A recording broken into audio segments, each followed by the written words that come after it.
আজকে রান্না করতে করতে মনে হলো জীবনে আমরা কত কিছুই নিয়েই না ব্যস্ত থাকি, কিন্তু সব কিছুর মাঝেও কিছু কিছু দিন আসে যেদিন মনটা যেন কোনো কিছুতেই ভালো থাকে না। বাইরে থেকে সব কিছু স্বাভাবিক মনে হলেও ভেতরটা ঠিকই স্বাভাবিক থাকে না। আসসালামু আলাইকুম বন্ধুরা, আজকে আমার মনটা ভালো নেই।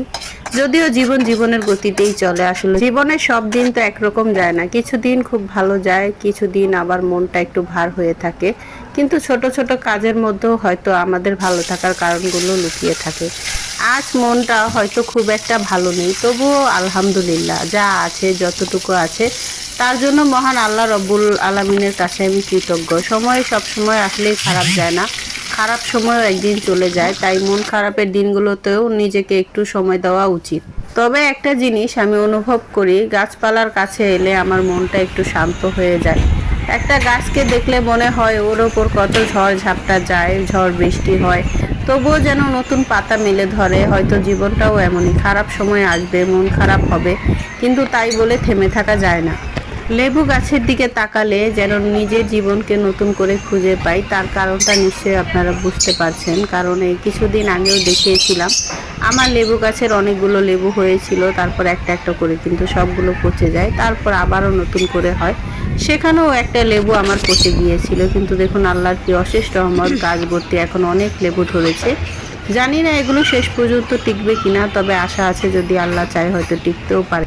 হাজার মন খারাপ থাকলেও বাগানে আসলে যেন মনটা একটু হলেও শান্তি খুঁজে পায়। যখন গাছে দেখি নতুন ফল আর ফুল হয়েছে, তখন কার মনটা না আনন্দিত হয় বলুন।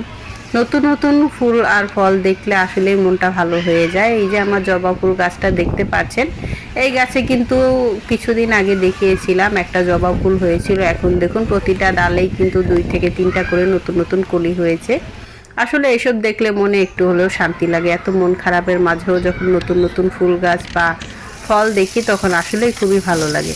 মনের আবেগের কারণে অনেক সময় অনেক কথা আপনাদের সাথে বলে ফেলি, জানি না এই ভিডিওগুলো আপনাদের কাছে খারাপ লাগে কিনা। যদি খারাপ লেগে থাকে তার কারণে আমি দুঃখিত। আসলে আমার মা নেই, যার মা নেই তার দুনিয়াতে কেউ নেই, এটা চিরন্তন সত্য কথা। আর এই চিরন্তন সত্য কথাটা আমাকে প্রতিদিনই কুরে কুরে খায়, প্রতিটা দিনই আমি এটা অনুভব করতে পারি। দুনিয়াটা যে কতটুকু কঠিন, যার মা নেই শুধুমাত্র সেই জানে।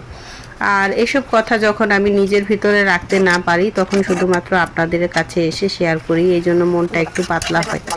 আর আমার এই ভিডিওগুলো যদি আপনাদের কাছে খারাপ লাগে তাহলে কিন্তু আমি দুঃখিত। আসলে আমি আবেগ রাখার জায়গা পাই না, যার কারণে আপনাদের সাথে যখন এই কথাগুলো শেয়ার করি আমার মনটা একটু হলেও পাতলা হয়ে যায়। আসলে দুনিয়াটা সব কিছুই কেউ কাউকে ছাড়া আসলে থেমে থাকে না, জীবন জীবনের গতিতেই চলে, কিন্তু মা ছাড়া দুনিয়াটা যে কতটুকু কঠিন শুধুমাত্র সেই অনুভব করতে পারে যার দুনিয়াতে মা নেই। অনেক কথাই বলে ফেললাম আপনাদের সাথে, যদি খারাপ লেগে থাকে আমাকে ক্ষমা করে দিবেন। আর যারা এতটুকু পর্যন্ত ভিডিওটা দেখেছেন তারা অবশ্যই আমার মায়ের জন্য দোয়া করে যাবেন। আল্লাহ যেন আমার মাকে জান্নাতবাসী করে, আমিন।